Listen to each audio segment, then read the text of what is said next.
Kelvin Johnstone, most search keywords, not always the best approach. I found it on eZine.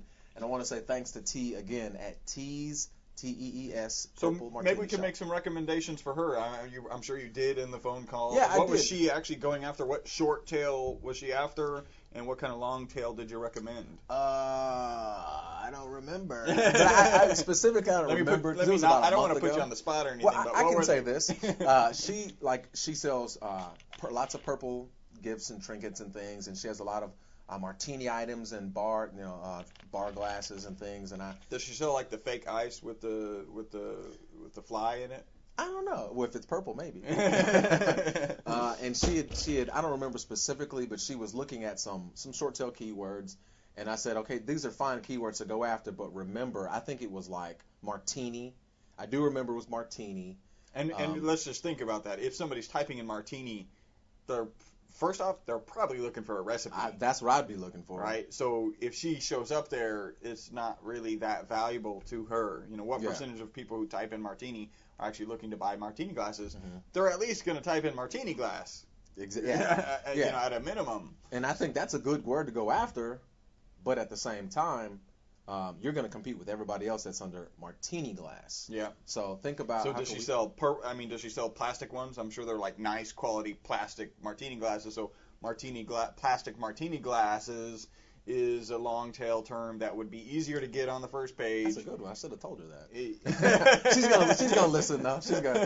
It would be easier to get on the first page, and it would be very specific to hopefully to a product they have. Now add the word purple in there, and it's a no-brainer. If they're looking for a purple plastic martini glass. Plastic purple martini glass. There you go. I mean, I like that. So then those are terms that should be very easy. She really probably should just needs to set up one page, optimize the text on her own page, because not that many people are going to be typing that in, and she'll do pretty well. That would be an easy thing to go after. So there's an example. Anything else that kind of pops to mind in your conversation with her? Because I think these real world examples really. Oh, I love it. And thanks for T for calling, and thanks to everyone that's called in. I got about 4 calls this month, and sorry T and AJ, you're the only 2 that I actually wrote down. Sorry I got busy, but I love this example of short tail, long tail, and having real world examples.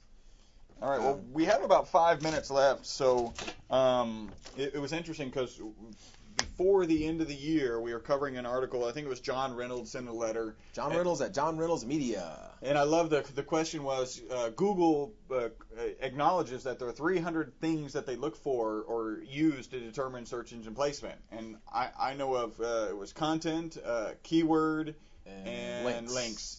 What are the other 297? Yeah. So we found an article, which is a really interesting article. It's from SEO Moz, and it was just covering the main things that are of interest. We were doing that by the end of the year. Our first podcast in 2010, we decided to do a year in review, so we interrupted that process. Incidentally, the next few items in the continuation of what we were doing in 2009 is actually the stuff that we talked about in that kind of year in review. Yeah. And so they're worth going over again, and we're just going to do that real quickly just to wrap this up. What is important? Keyword-focused anchor text from external links. And so we've explained it a number of times before, but it's worth explaining again. The great example I like to use, and although this is an internal link example, is everybody uses the word home for people to get back to home. And Google probably has excluded that from their algorithm because everyone uses it, and the page that comes up when you press home has never anything to do with homes, right? Yeah. So that's a great example. Really, you need links on your page that go to your home page that are, let's say, plumber, Houston plumber, right? So your links need to be Houston plumber. You also need to have the home because that's for usability. And Houston plumber tells something to Google that home doesn't. In fact, Houston plumber tells the right thing to Google and home tells the wrong thing to Google. Well, you also want that keyword text that's linking to your website from external links to have the right keyword text, keyword text. You want to have keywords in your anchor text. So, very important when you're working on external links. By the way, if you're not working on external links, you need to call us because you should be. That's where you're going to get your search engine placement from. External link popularity. There's kind of two. There's quantity and quality. What is the quantity? Obviously, that's number. How many people are linking in? Quality is related to effectively the page rank of the website that's linking to you. A link from MSN coming to my plumbing shop is going to have a lot more value than a link from, I don't know, JoeBlow.com. JoeBlow.com. I wonder if there is a JoeBlow.com. You know there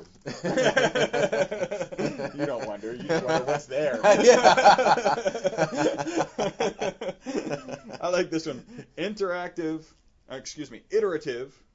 algorithm-based global link popularity. I don't even know what that is. Let me translate that. PageRank. Oh, yeah. I got that. It's just PageRank. So okay. PageRank, we all know, is very valuable. Google recently took it off of the Webmaster Tool page because they really don't want you focusing on PageRank. Remember, and I've got a good quote, which is, your job when you're doing SEO, or your job as an SEO company, is to provide a good user experience to Google's users. If you do that, you're going to do well in SEO. So that's going to wrap up our 45th podcast, our second podcast of 2010. We really appreciate you listening. You are listening to the most popular SEO podcast on iTunes. Until next time, I'm Chris Burris. And I'm Paul Hansen. Bye-bye for now.